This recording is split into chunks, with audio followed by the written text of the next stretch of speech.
这是来自丹东鸭绿江边境上的清晨，所以太阳到哪个高度时候你才会起床呢？丹东的早餐就是草莓，只要你想吃，反正就5块钱，橘子也5块，但是3斤。再要我这个，还有一种早餐呢，叫豆腐汤，8个饼。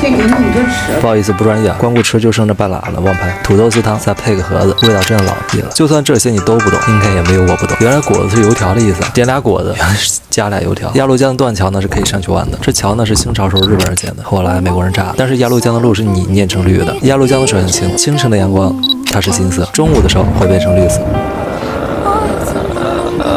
午后的阳光强烈时又会变成蓝色，夜晚呢灰色。鸭绿江有游船的，这是我的拼友。反正坐船呢就是租你个望远镜，让你满足好奇心。如果你没有这份好奇心的话，就不如顺着江边向前走，去前面公园里看一看丹东的健身项目，这都谁发明的？公园的树林特别大，感觉怎么拍都很好看，而且还能看到对面的雪山。再往前有个观景台，想合影，但是没人给我拍。台下呢就是打水漂俱乐部，我也打了一个。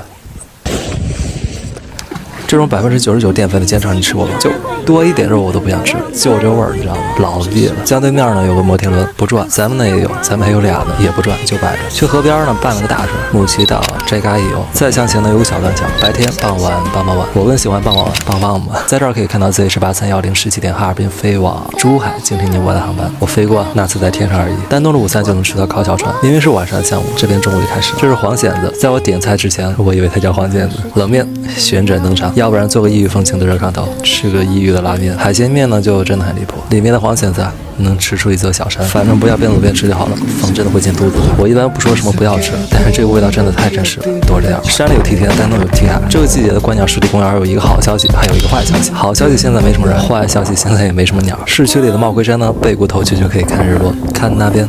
虽然有个小山还是挡住了，但是你可以坐在这里静静的感受时光的流逝，或者你早点来，像其他老爷们儿一样规划一下丹东的未来。你说在这儿学习的话是什么感受啊？这是爱河的尽头，丹东第一大河。浅坠了一下，还扔了块砖头。反正我也不是智者，你能信有人在爱河里钓鱼吗？在虎山长城的顶端可以看到大半条爱河，在这儿呢可以看到市区的黄海明珠，但是肯定没有走到跟前那么好看。如果你有想法在这儿守着鸟窝看日落，等着太阳慢慢下山，那你可能就赶不上班车了。在凤凰山的烽火台晒了个太阳，一开始挺暖的，后来太阳就慢慢的下去了。太阳下山了就超级冷，给大家表演一个帅哥发抖。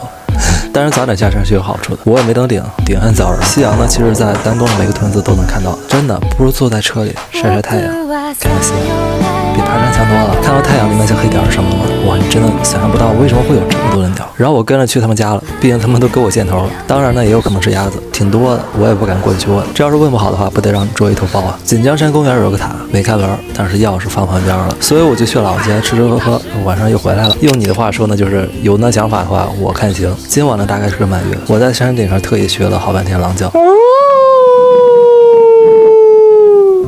好了，丹东真好。